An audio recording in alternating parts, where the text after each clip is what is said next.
Good afternoon, everyone. Welcome to the Managing Change No Dramas Please digital event hosted by the CMI Wales Board. My name is Natasha and I'm an events coordinator at CMI, and I'll shortly be handing over to Kath to begin the event. If you have any questions during the digital event, you can ask them using the live chat box on the right of your screen, and we shall answer as many as we can during the Q&A. Today's session is being recorded and will be shared with you later today for those who book to attend. The event recording will also be available on the CMI website and the CMI YouTube channel. Now over to Kath Austin, Chair of the CMI Wales Board, to begin the event. Thanks, Natasha. Bore da, good afternoon on this hot and sunny day in Wales. I'm Kath Austin, the Chair of the Chartered Management Institute in Wales. CMI is the only chartered professional body dedicated to promoting the highest standards in management and leadership excellence. And here in Wales, the CMI board, we work specifically with businesses and educational partners to raise the professional standards of leadership and management across the nation. So today, we love to learn and connect with a diverse range of leaders, which brings me to the webcast. We're talking today to a couple of fascinating professionals in the world of the arts and theatre. When we ask our membership about the sort of topics of greatest interest, change management always comes out at the top of the things that people are really interested to hear about. So we thought today we'd look at the subject from a totally different perspective and with fresh eyes. And rather than debating the pros and cons of specific business change models, things like Lewin, 7S, Cotter, that kind of thing that you may be familiar with, we thought we'd talk to a different sector that has to manage dynamic change almost instinctively. So both of my guests today come from the world of drama and the arts. They both pre-warned me that they don't speak in sort of business buzzwords or consciously use management models, yet both of them have been hugely successful in driving and contributing to high profile, high risk and projects that involve really serious investment. So thanks to our guests today, who are kindly going to share their real life stories. And the challenge for me and for all of us watching today is to draw out all the applicable learnings for corporate organisations. So we love a bit of interaction at these events. So please do add your observations and thoughts into the chat. And I'll go to them and refer to them in the sessions and hopefully answer your questions as we go along. Also, if you are a CMI member watching this today and you are looking for more sort of technical information on change and project management, there's some wonderful materials and tools available by CMI, so please do check them out. So without further ado, I'm delighted to share the screen today with Lucy Gannon and Jess Edwards. Very warm welcome to you both. And very warm welcome today, in fact. We're going to start the session today with exploring your backgrounds a little bit further and finding out a little bit more about you. So if it's okay, Lucy, if you can share with the audience a quick summary of sort of life so far. In business language, we'd call it your elevator pitch. So if you could just give us a bit of background about yourself, that would be great. Thank you.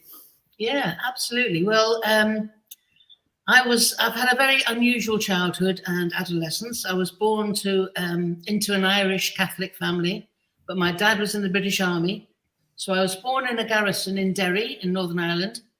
And in the first 6 years of my life, I lived in Derry, Omagh, Scarborough, Famagusta in Cyprus, Fayed in Egypt, back to Omagh, and then over to Lancashire.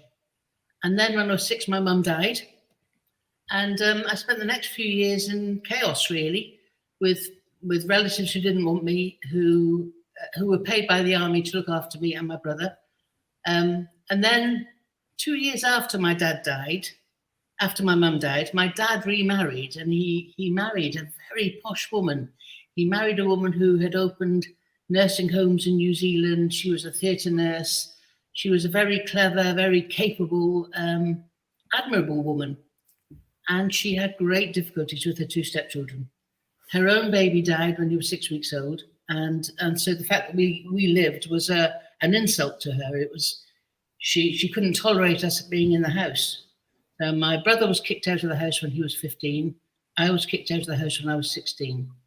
At the age of 11, having spent these few years with not particularly good relatives in Lancashire, I was classed as educationally subnormal.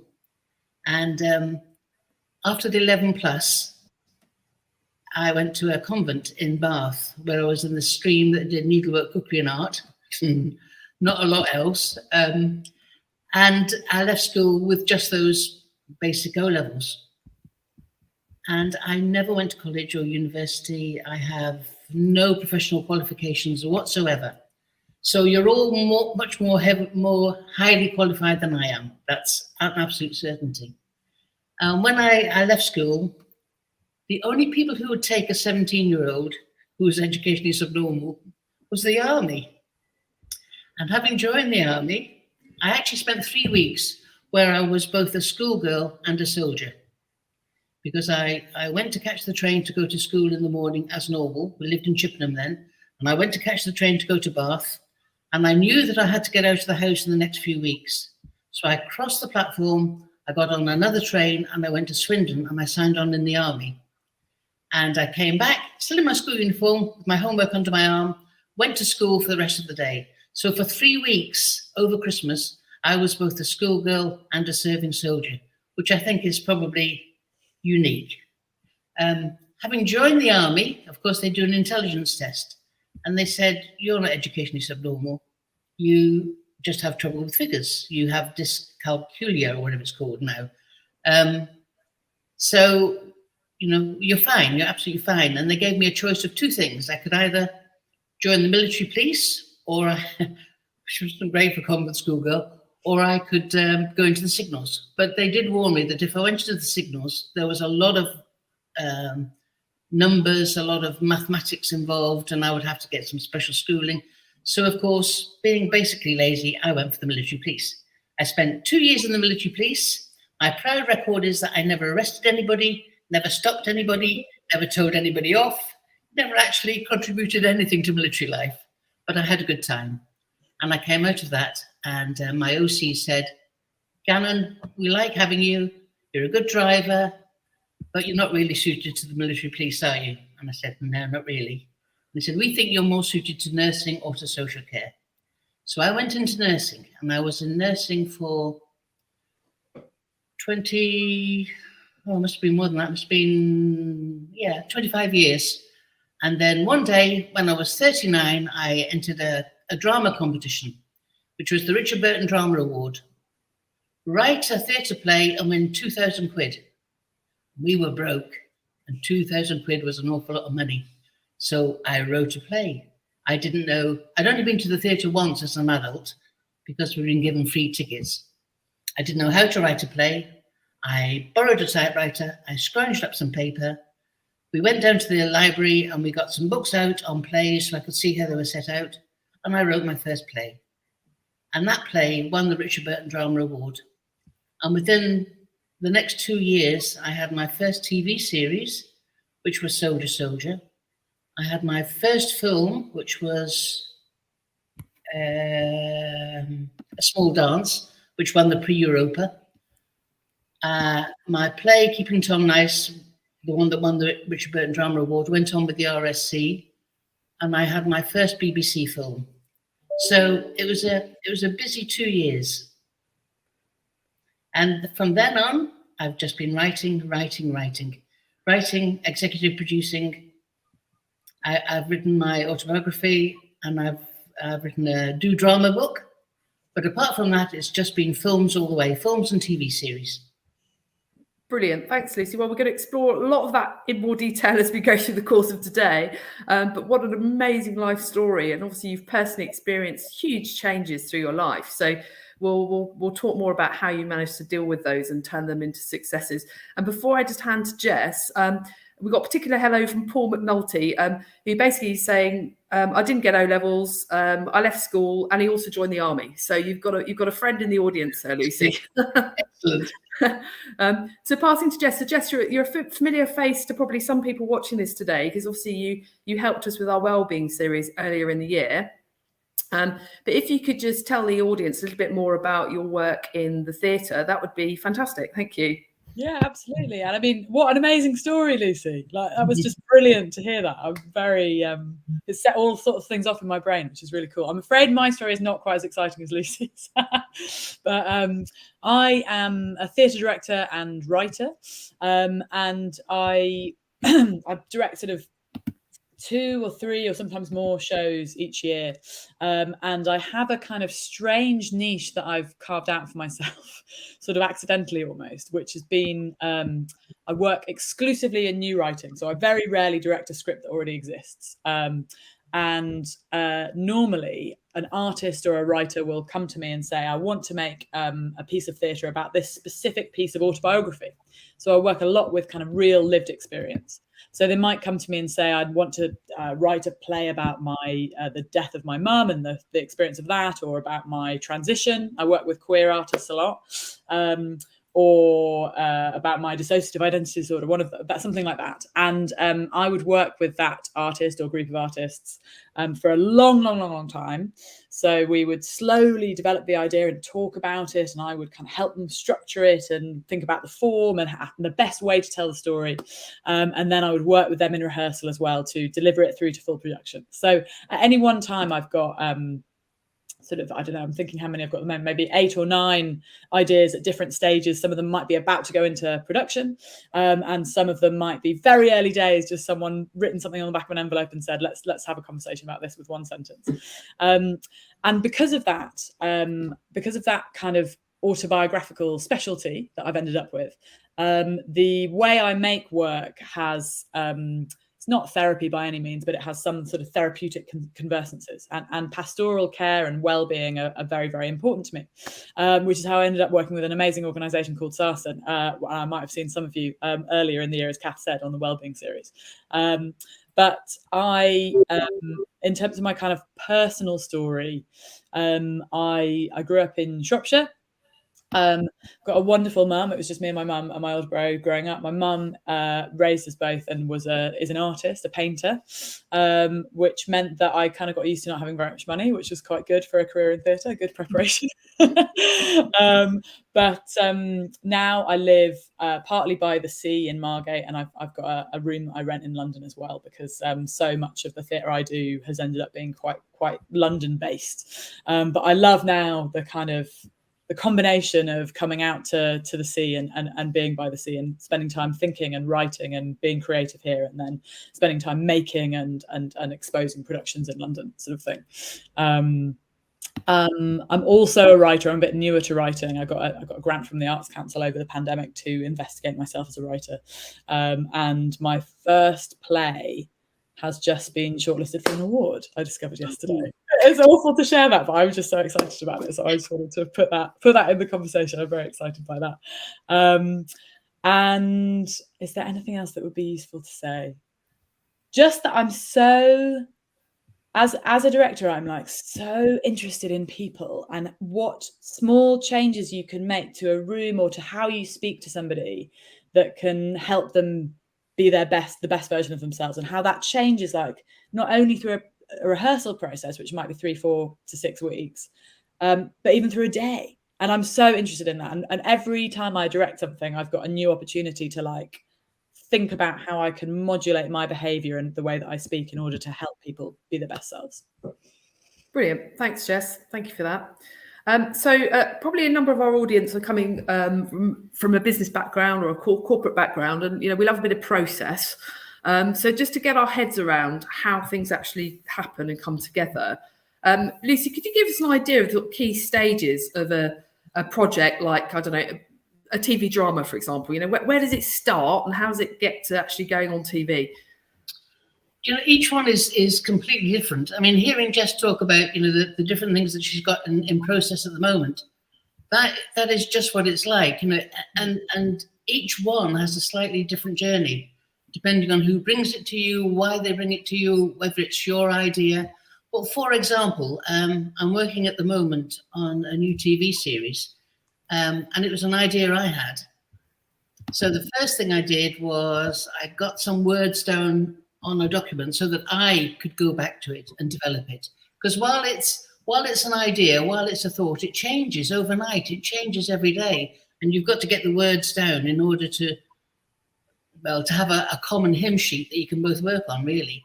And then you think about, who am I going to take this to? And actually, the person I took it to was somebody who was my location manager about 25 years ago. he was my location manager then, and now I'm his writer. He's now a top producer, TV producer now, with his own production company.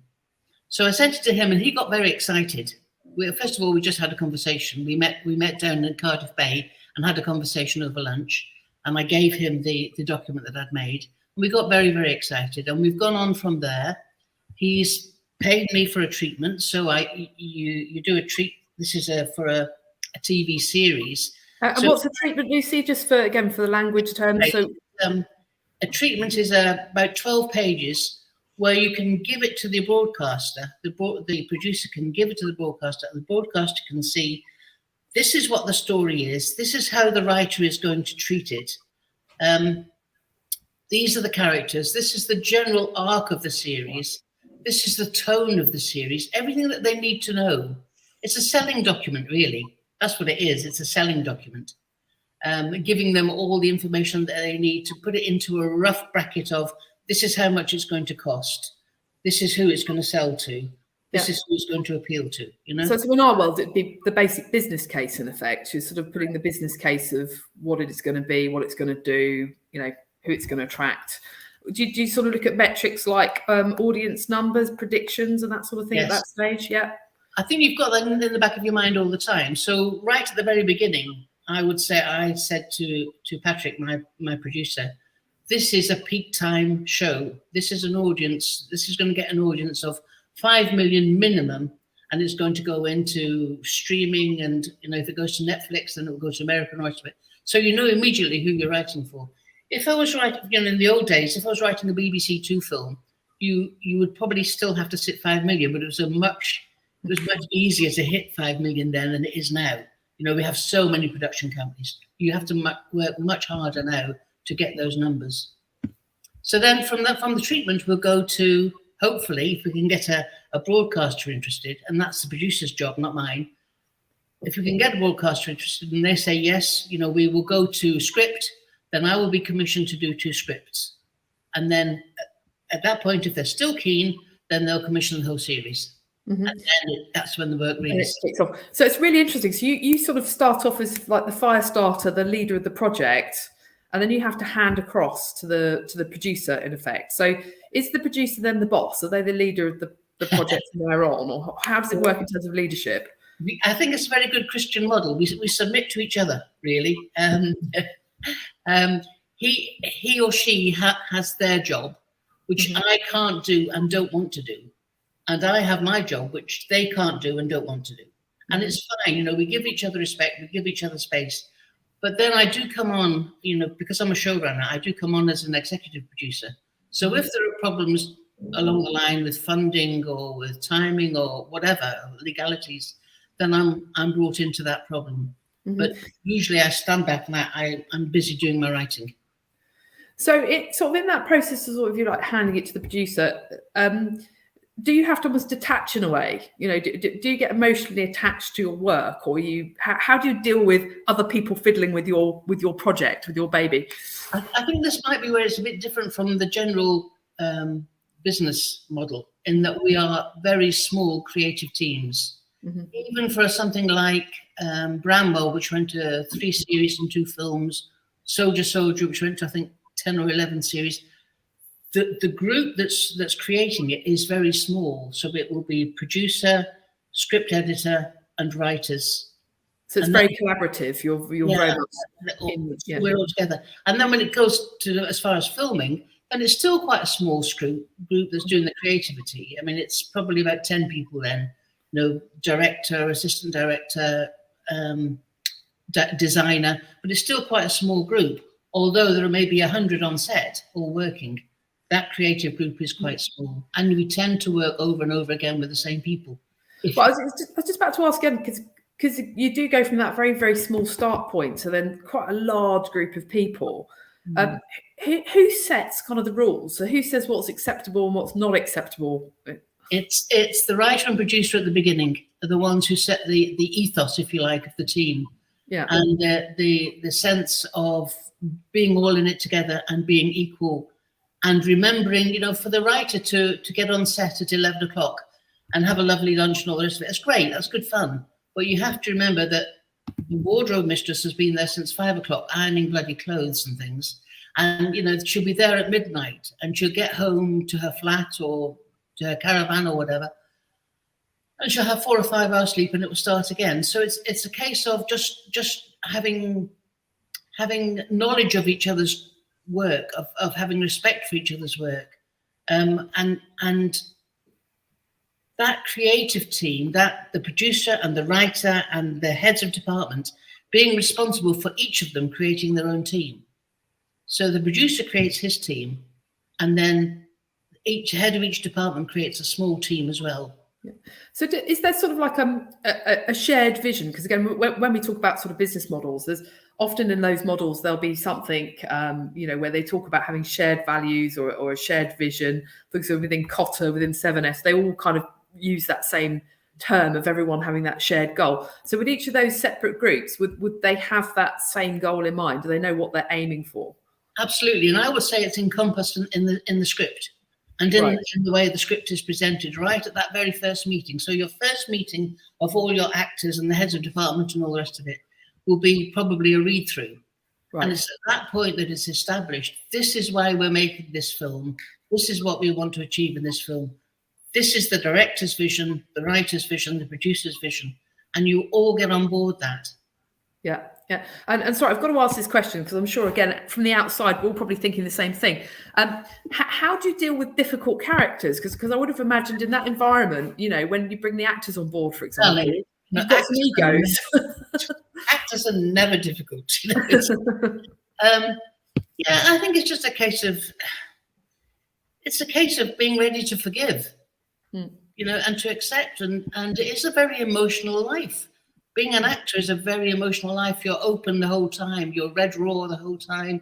You're going to get criticisms the whole time. Everyone's a critic. I mean, literally everyone is a critic. So it's a case of holding each other up and saying, yeah, you're an awkward bugger, but, you know, we accept you anyway. But we have had some really awkward people. And occasionally you'll get a disruptive person who can't be tolerated within the team.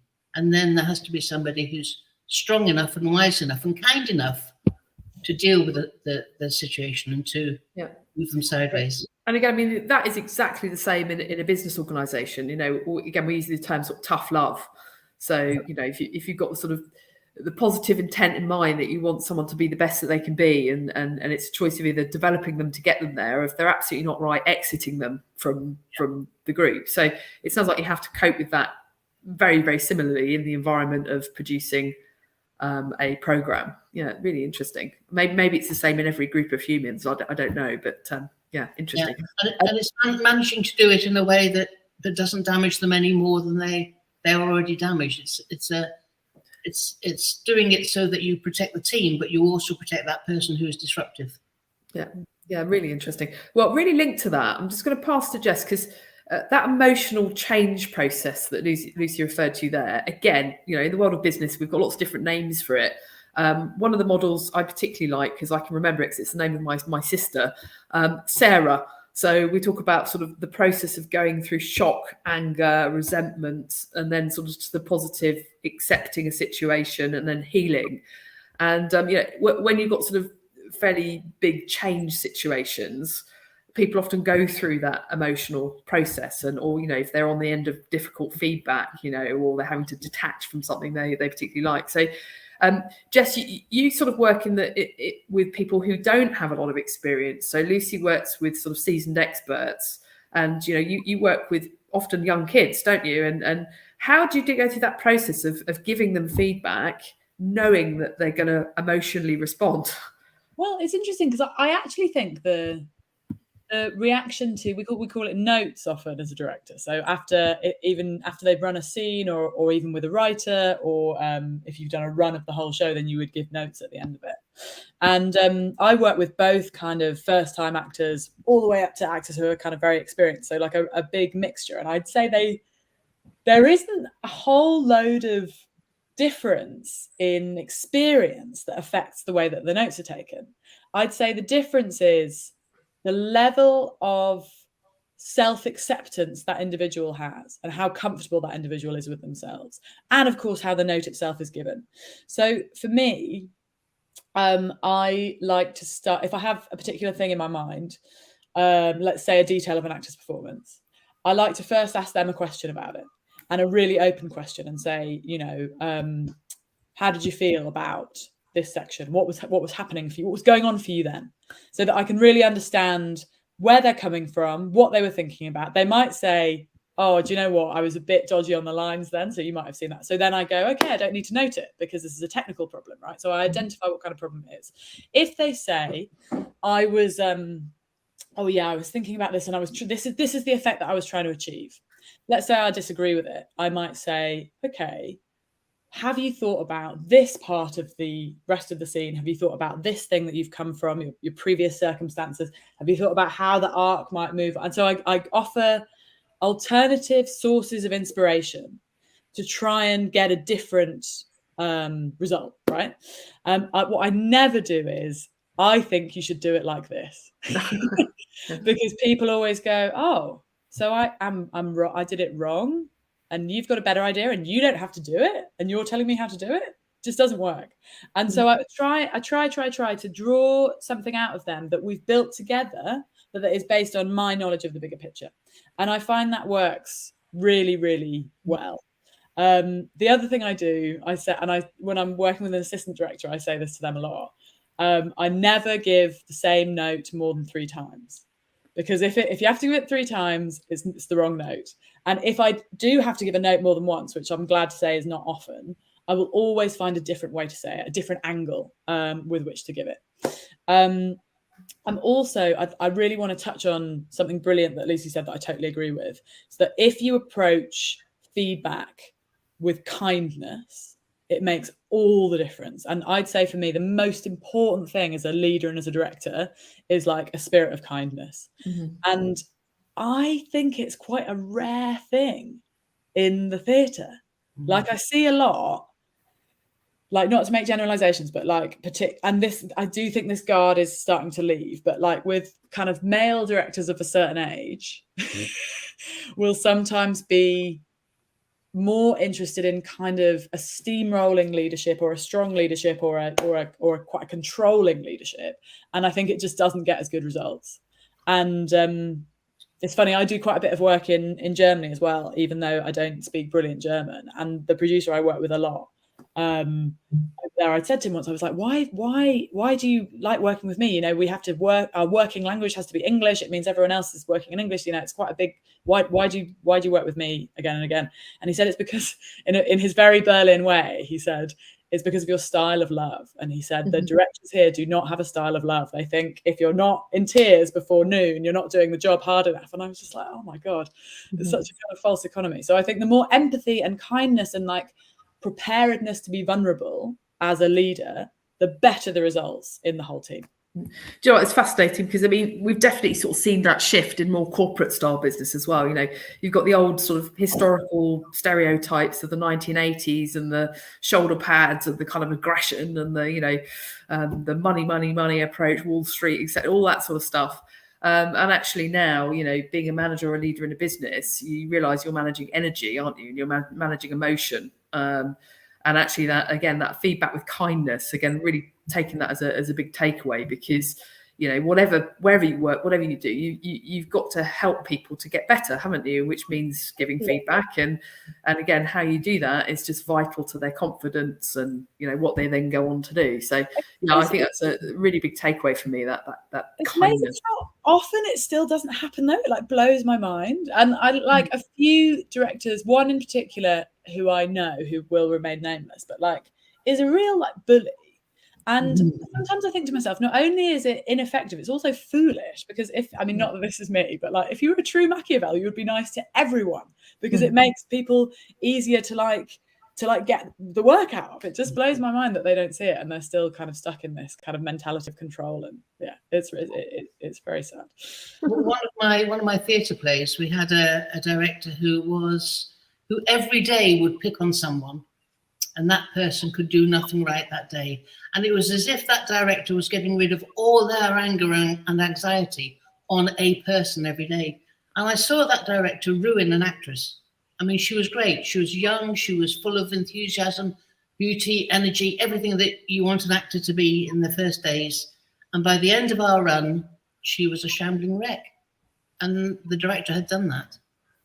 That's so rubbish. I think that does happen. Like, not that it's not that unusual. It's just so sad. And I think it is often because that leader hasn't thought about their own feelings and isn't prepared to be vulnerable. So they're like, right, I'm gonna get you, and it's just not acceptable. I can't stand it.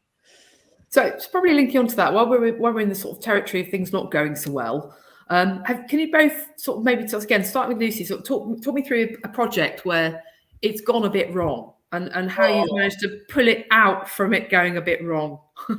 I'll tell you a project that went completely wrong and we didn't manage to pull out of it because it's a really good lesson and it was all down to me. I was working with the director. He'd worked on a single film of mine and he'd been fantastic. He was a fairly new director, full of enthusiasm, full of life, full of energy, quite a small, wiry man, full of it. And it did a lovely, lovely job on film. And I got very excited by him and by his talent. And he was very, very eager to get into, this was a BBC Two film, and he was very, very eager to get into mainstream television, primetime television. And I was doing a series for primetime television.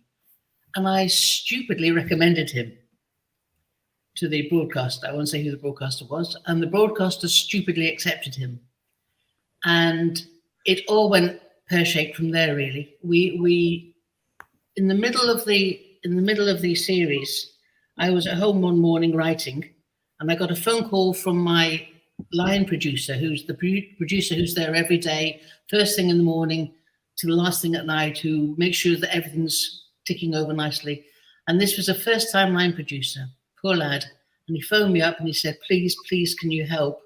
This director had a complete burnout, gone into his car, wound his window down, put a sweater over the window, wound the window up, parked the car against the wall so that nobody could see him and nobody could talk to him. This was in the middle of the day with something like 90 people in the cast and crew, all waiting to film. And he had just completely imploded. Wouldn't speak to anybody, wouldn't do anything. So we had actors in their caravans wondering what was going on. We had transport, we had catering, wondering when they were going to have to feed people. The call sheet had gone to pot. We didn't know what was happening. And I had to drive from Derby. I won't say where it was because it will give it all away. I had to drive 4 hours from Derby to go down, coax this man out of the car, wrap him in a blanket, pop him in my car, drive him home, sit him in front of the fire for a couple of days. And the poor second director had then to do all the second run filming, location filming and all the rest of it. And half of the cast and crew had to go home. And it was a financial and a creative disaster. And the series was never good. The series lasted one run. And I think it was only because they didn't have anything else to put on. It was awful. And that was all my fault. That was misunderstanding the ability of someone and giving them too much responsibility. And again, it's really, really interesting. So what would you do differently now? How would you assess that somebody was ready for that sort of responsibility now? Because again, we have exactly, well, not the same, but similar sorts of challenges when we decide to promote people in business. So that deciding readiness thing. I think it was too big a leap. That's simply it. And it was putting too much stress on him. I think if I'd said to him, yeah, great, you can come on into the series and you can do 3 episodes, then that would have been fantastic. But I didn't. I said, yes, you can come on. And because he was so keen to do all 7 episodes, I said, you can do all 7 episodes. That's my dog barking, sorry. Well, please do introduce your dog. We can see in the background. That's Percy. Hi, Percy. But he decided not to be good. Yeah. Very good. So just going back to then, so how would you identify in somebody else their readiness? Would you look at their experience, or is there anything you would do differently in that sort of selection process almost? I think in a way that I was seduced by, he was very exciting. He had a lot of innovative ideas. He was quite iconoclastic, and that's how I tend to be. So it was quite early on in my when I was working as an executive producer. I think it was only the 2nd series that I'd execed. So as time went on, I would learn to stand back a bit from that and say, okay, that's the good side of it. The breaking of the icons is fantastic. What does that give me on the bad side? What does that mean for the cast and crew? And because he was under such stress and strain, of course, he took it out on every single head of department. So all the heads of department ended up hating him. It was just a disaster, really. And it's a series that I never quote when people ask me what I've done. It might even be on my CV. But it sounds like, you learnt a lot from it. Oh, so I did. while you never want to repeat it, it's probably held you in good stead in terms of the other things that you've gone on to do. Yeah, and it's fascinating as well, because that bit you were saying about being attracted by the sort of certain characteristics, again, that's a trap that we can fall into when we're hiring in business. So you might, it's that bias of, might like someone that sounds like you or is exciting, but doesn't maybe have the core basic skills to do the job. So yeah, interesting. Really interesting. That's so interesting. Just to pick up on that briefly, sorry, Kath, how you had this brilliant experience working with him, Lucy, and then you put him in the wrong context and everyone had a terrible experience working with him. And I think it's so important. I find it so comforting to remember that if someone is being difficult, it's almost always about them and them not having what they need for whatever reason it is, rather than about you. Do you know what I mean? And if you can set someone up well, then the same person who is a nightmare in one situation can be brilliant in another situation. Yeah, that is fascinating. So that situational based behaviour and reaction to things. And yeah, you're quite right. As a leader and a manager, being able to sort of sense something's not going right and then try and work out what, and then try and say reposition somebody. Again, we've got a phrase that we quite like, everyone's got their opportunity to be brilliant. And if they're not performing in a given role, how do you find that space where they can be brilliant in?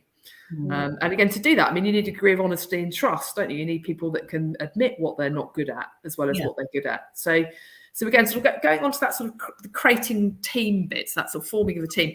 So it suggests sort of, how do you create that culture? So when you're bringing people together, again, that might not have so much experience, how do you create that set of what are the rules around here?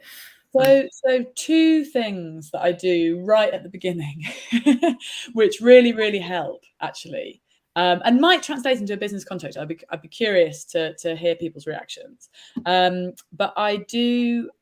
We probably spoke a little bit about this during the Wellbeing series as well. I do a check-in at the beginning and end of every day, and the way that works, and it is honestly transformative. I've been doing it for about 5 years, and I can draw a line through the connectedness of my companies from before and after doing this. And the way it works, it's incredibly simple. I get everyone to sit in a circle, and it's quite a ritual. And that's something I would encourage everyone to have a think about if you're trying to do something difficult, is create your own little ritual. It can be incredibly simple. And it can be fun and silly. It doesn't have to be serious, but people have to kind of take it seriously. And with our check-ins, I get everyone to have 2 random objects. And they are allowed to talk for up to 3 minutes about their personal self and their professional self.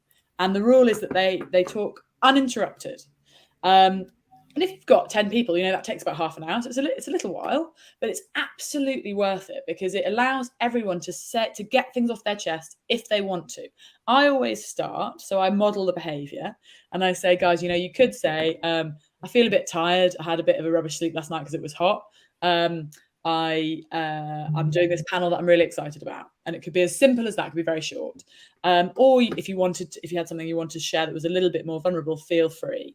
And I often go a little more vulnerable, so I can give people permission to do that if they want to. And the level of mutual trust that it creates is completely transformative. It's an amazing thing. And doing it at the beginning and the end of each day, it's a little different, because in a rehearsal process, you're working very intensively for 8-10 hours through a day. It's slightly different to if you're working in a team where you're working more on your own. It's very collaborative, but it's so powerful. And I actually have a friend who works a lot with kind of higher educational leaders, and he was running a workshop, and he said, have you got any ideas for icebreakers? And he was doing this big kind of scary change piece, and I said, do a check-in like that. And he said, really? I don't know if they would be up for that. Sounds a bit scary. I was like, do it, trust me, it'll be amazing. And I coached him through how to do it, and he did it. And he said people were in tears at the beginning of that check-in, people who are so close normally to each other because they're all leaders in different organizations, and they're very concerned with how they come off, rightly so. And he said that the amount of open conversation that was possible as a result of that was just off the chain. So that I always do that, and it's so useful. And I'd encourage people to think about what useful rituals could be a way to open the space to allow people to feel like they can bring themselves. The last thing I'll say about it is a really crucial part of it is allowing people to speak uninterrupted. So if you were going to try this with your teams, make sure that it doesn't turn into a conversation, because it's really easy to go, oh yeah, I had a bad night's sleep last night as well. But that's not what it's about. It's not a conversation. It's just about listening. And that experience of just listening to someone, and in what I do, it's kind of, your emotions are quite near the top. So often people will cry. And the challenge to just be there, sitting next to somebody and not say anything, and just be, warmly listening to them and attentive to them and giving them your attention, is completely amazing. We have such an instinct to comfort people when they cry. And I think just being there with them, sitting in it with them, is a really powerful thing. So that's something I do. Sorry, that was a long-winded explanation. No, that's a really helpful technique, I think. And I say very relevant for if you're running a project, or, something happened and you've got to sort of break news to someone. Totally. If you built up that level of trust by doing check-ins at the beginning and the end, and as you say, sort of letting people have their moment, it sounds like a great strategy for removing fear. So that's one thing I do. And the other thing I do is a little bit more silly, but it's really powerful. I do this on day one every time. I set up 2 chairs in the room. One of them has hopes written on it, and the other one has fears written on it. And everybody sits in the chair when something occurs to them, and they say, I hope that the play is a great success and lots of people come and see it. And they say anything, or they say, I fear that it'll get terrible reviews and it will end my career. And it can be as silly as you want. And we just keep going until all of the hopes and fears are gone. And if you agree, you say, I hope that too, or I fear that too. And it's like physical, silly, fun. And somehow the reason I brought it up is like the feeling of articulating these things, however silly they are, makes them less powerful. The fears, especially. Well, it seems like it creates that social connection, doesn't it? So you, rather than being in complete isolation, you then realise that actually everyone is thinking or feeling pretty much the same. Exactly. And then you can cope with it. Really interesting. So I've got a question that's come through from Sadir, which is really pertinent for this bit. They're asking, why is managing change so stressful?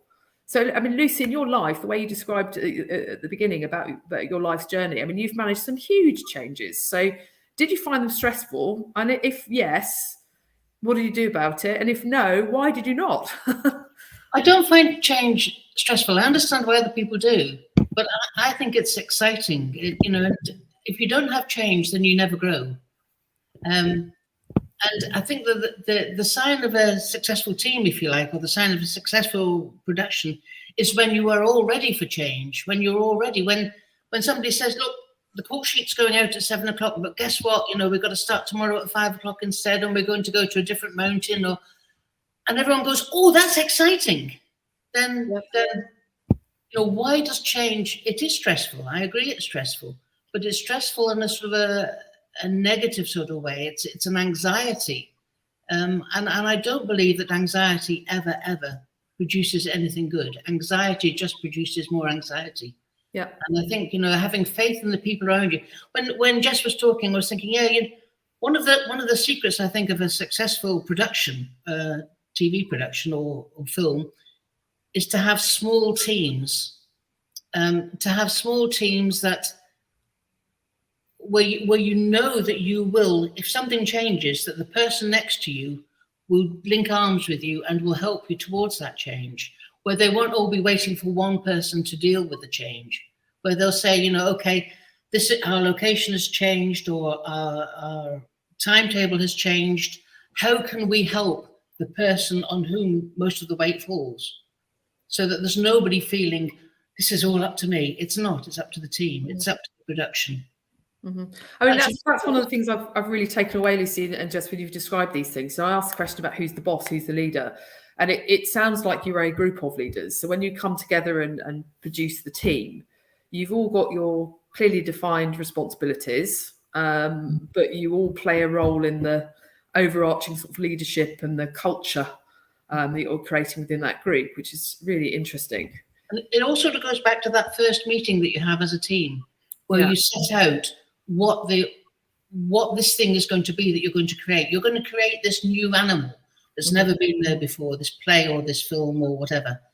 What is it going to be? Are you all on the same page? Yeah. And to get that feeling of enthusiasm, but also, I'm a great believer in small groups within the larger.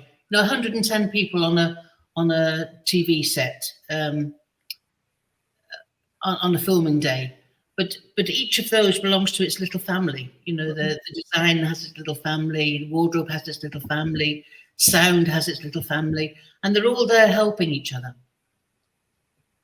Yeah, it rings true with business too. If ever you're doing a big project, you will have the little subgroups who are responsible for their own things.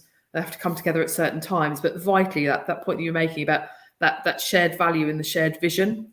Because again, when I do think about business change models, there's so many of them, but all of them will have a component part that talks about sort of coalescing people around an end vision. And then sort of dividing and conquering, but sharing common values, sharing culture, and having the skills to do the job, basically. So it's really fascinating. Jess, just while we've been talking, there's been quite a few questions coming in about some of the techniques that you've mentioned, which are really good. So Paul made the comment that they use a feelings wheel during the effectiveness course. And just saying, okay, fine, doesn't cut it. And I think that's exactly what you were saying, wasn't it? Is that you need to get a bit deeper than that. Oh. So, okay, so I've got two thoughts on this. Yeah.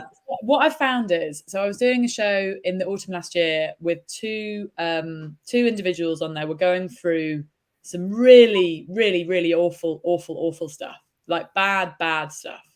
And I knew a little bit about that before we started, but not from them. The producer had told me. I was directing the show. And they started the check-ins by saying, yeah, I'm all right. And that was all they were ready to say. And the reason for that was because to lift the lid too much on that feeling would have allowed it all to come out and overwhelm them. And they had to be allowed to do it in their own time, to share it in their own time. So I'd say, if you're leading an exercise like that, really try and tune in and use your intuition, use your gut and go, is that person hiding or is that person not ready to open the floodgates? Mm-hmm. So that I think that you kind of learn that as you start to tune into people's emotions and as you. So just what do you see? So for people listening, so you say go with your gut, but what are the little bits of evidence that point you to one of those two conclusions? So hard to articulate it. It's really instinctive. But I'd say if the level of confidence with which the person says it is often a clue. So if someone's like, if they're lacking eye contact, if they're like moving their hands around, if they're like, yeah, I'm fine, that for some reason they're probably not going to be ready to say more. Yeah.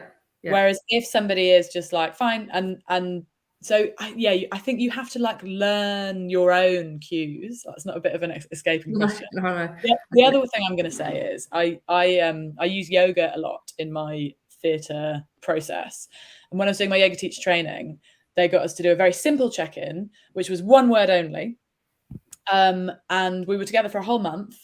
But the one thing they made us do is never, ever use the same word again.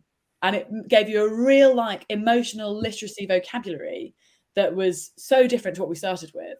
So if you said, I feel a bit strange, they were like, no, you had that last Monday. What else have you got? And that was really helpful. So if you're finding someone is holding back or using the same kind of word, you can say, okay, we'll have this rule where we can have no recycled words. And that forces people into more creativity and therefore listening to themselves a bit better.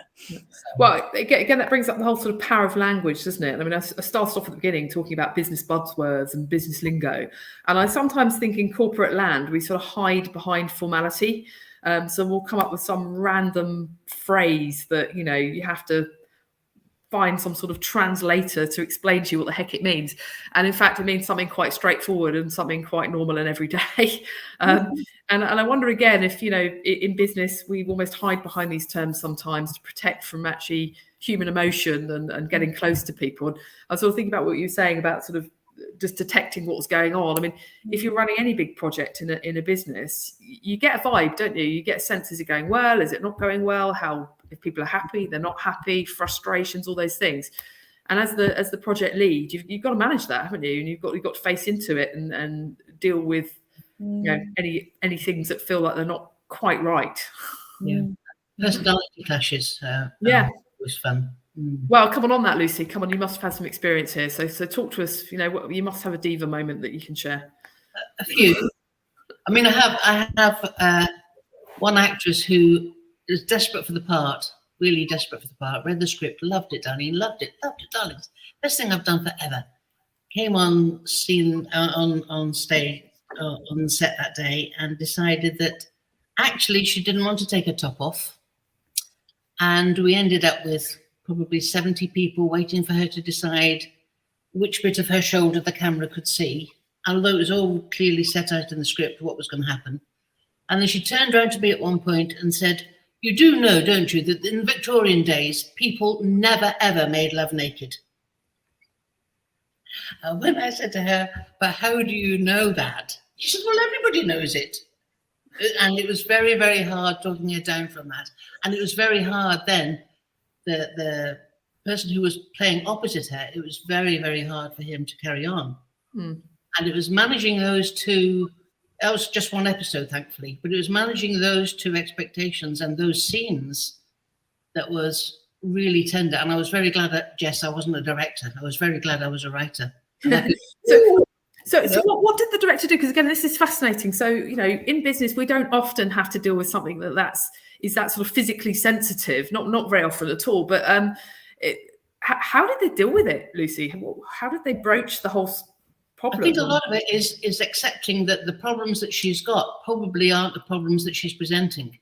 And we found out afterwards that a few days before we'd started filming, she'd had a huge problem at home where half her roof had blown off. Yeah. And she wasn't insured, and being an actress, she didn't have a lot of money. And so she was under a hell of a lot of stress. And it was a case of listening to her and trying to understand the subtext.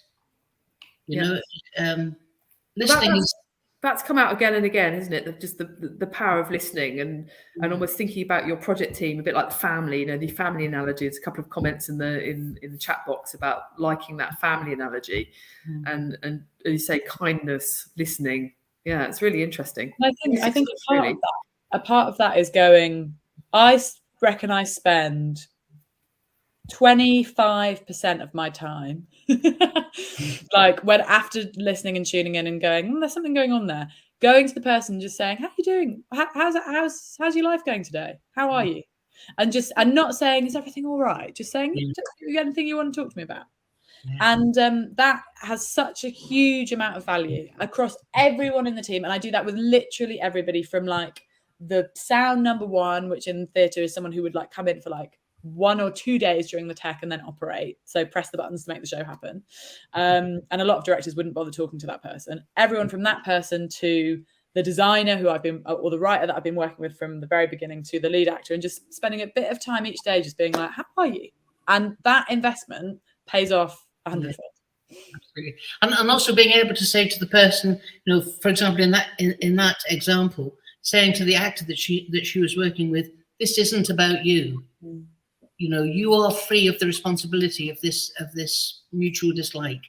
This is something that's going on in her life, and she's not to be blamed for it. She's not to be ostracized for it. Well, cool. You know, you will have your days when you're difficult. We're great at calling people difficult, and in fact, the situation is the thing that's difficult. Yeah, I mean, that's again a similar theme, isn't it? Which is trying to recognise the difference between, or rather get underneath a particular individual that may not be performing for some reason, and then actually listening, finding out why, understanding the context, and then seeing if you can change that context for them to sort it out. Yeah, I mean, again, absolutely critical stuff, and it's the sort of thing that managers in business, you know, we need to be doing all the time. So I'm just conscious we've got a few minutes left, and I wanted to cover off a couple of the questions that have come in, and also ask you about what happens at the end of these wonderful projects.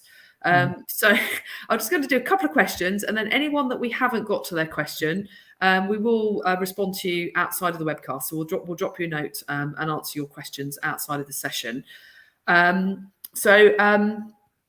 Basically, one of the questions that's appeared in a number of different ways is that I'll pick out this one actually. So have you got any tips? This question from Jacqueline about how to implement peer support in a team when they're going through change. So again, Jess, you talked about check in, check out. Is there anything that you can get the team around you to do if you've seen anything in your projects? If you have a very big team, you can do that check-in thing with just 3. So you could invite people to be in 3s. And I've found 3s are sometimes better than pairs because there's more of a kind of triangle of support. So then if someone's really going through something, the other 2 can really hold them up. Whereas if you've got a pair, it can sometimes be a bit more difficult to balance. So you could put people together in 3s and say, okay, you guys are going to be, and the curation of those 3s, I think, would be really important for a kind of wise leader or set of leaders to put that together, and say, okay, you're going to support each other through this. And I'd say, don't make them necessarily all on the same level. They could be from different levels in the organization, and get them to have regular check-ins that they can have in their diaries of 15 minutes or something, not loads of time, but like a good investment, say once or twice a week, where they can just talk through where they're at, and that could either be with the project or with themselves. I think that's really, really valuable. I'd also say, this is so obvious, but I think it's so important, creating social time for teams to be together. I did a show many years ago, which is the only time this has ever happened to me. It was quite a big company. It was like 8 maybe in the cast, and then everybody else. It was in a relatively big theatre. And we realised at week 4 of the rehearsal process that we hadn't been to the pub at all, not once. And a lot of the problems that were manifesting in the room were the kind of problems that would have been sorted out over a beer. Or in the evening, say. Obviously it doesn't have to involve booze, but like in a non-rehearsal room social setting. And so I was like, right guys, it's the last week, we're all going to go to the pub tonight. And it was really transformative to the pressure in the team. It was like a pressure valve release. So yeah, I'd say offering up social time that isn't mandatory, that is offered. Well, and that's also doing what you were saying earlier, which you're changing the context that people are in. Yeah. So yeah, creating a different environment. So I think that's one of the big takeaways for me, is that if you're hitting a problem in a project, or if people are struggling with a change, how do you look at the context for it, and how do you put yourself or your team in a slightly different context, and create that safe space that you can be honest about things. Right, I'm really conscious of time. We've literally only got a couple of minutes left. So really quickly, just want to understand what happens at the end of one of these big projects. So you've done a fabulous TV drama, you've put a play on, they're coming to a close. What happens next? Anguish. You go home, you're completely knackered, you're on a high, it's been fantastic, it's a wrap, you've had all that stuff. You get home and you've got a pile of washing to do, and you've got normal life to go back to, and all your friends have gone because they're all doing the same thing in their own homes, and all the excitement's gone. It's really anticlimax, and it's really, really difficult. What I've always tried to do is to have a date, maybe 2 weeks, 3 weeks, where you're all going to get together again, and you're going to have a meal together, or you're going to climb a mountain together, or you're going to go swimming together, or some silly thing, but so that you're going to catch up with each other and it's not finished. And I'd just like to say that for me, all the way through, I've got about 6 different teams that I work with for the last 35 years, and you continually meet up. And then the chap I'm working with at the moment, I worked with him 25 years ago. The other chap I'm working with at the moment, he did Bramwell with me, and it's a case of creating friendships that will last. And the day after it's finished, the day after the wrap party, you've got to keep on creating that friendship. Brilliant. Thank you, Lucy. Jess? So similarly, I'd say having a ritual to end is really important. So I'd say that on the last day, or exactly as Lucy says, like with a little bit of time after, and creating that ritual that brings you back together and acknowledges what you've all been through. And also, I'd say this is on a personal level, and something I'm very bad at, I'm trying to get better at, giving yourself buffer time after a project is over. Do not go straight on to the next thing, because it will just make you not as good on the next thing. Like, allow that time to reflect and restore and be in a different mode for a little while. Otherwise, your creative energy will just completely vanish. So I think that's really important, having that bit of time, fallow period, to be calm and still. Brilliant. So if you're managing a big business project, whatever it is, when you get to that final conclusion, give yourselves a break, holiday, take a deep breath. Yeah, really interesting. Brilliant. Well, we are literally coming to a close now. I'd just like to thank you both very much. Obviously, we've talked about the context of the theatre and the arts, very different from some of the experiences we have in a business environment, and yet really, really similar. So it sounds so familiar, you know, about clear structuring, setting a vision, defining roles and responsibilities, encouraging compassionate leadership. The word kindness, I think, came out a lot. Love the term family. A number of people commented on that, and kindness and family. And honest, timely feedback and creating that constructive culture. So it sounds like you do what we should be doing, and you do it in a very human way. So thank you for your guidance and sort of some tools to do that. So fascinating glimpse into a different world. And I'm shortly going to pass back to Natasha to close the event, but just my personal thanks. We'll be keeping an eye on the TV credits and looking for you both on theatre, and just thank you. And thanks to our audience as well for your comments and for your questions. And as mentioned before, this will be posted on YouTube, so you can watch again, and we will answer any questions that come through that we haven't had time to do so. So thank you, everybody. Thank you, So much. Natasha. Thank you. So yes, that is it for today's session. Thank you to everyone who joined us, and thank you, Kath, Jess and Lucy, for your insights and expertise. Don't forget, if you're a member of CMI, you can log into Management Direct using the link in the live chat, and you can find a wide range of exclusive and practical development resources and much more. And if you're not yet a member or subscriber, you can join our community via the link that's also in the live chat to gain full access to Management Direct. Have a few moments, please do take a moment to let us know your thoughts on today's event by completing the evaluation form. Thank you again for joining us, and enjoy the rest of your day. Thanks, everybody.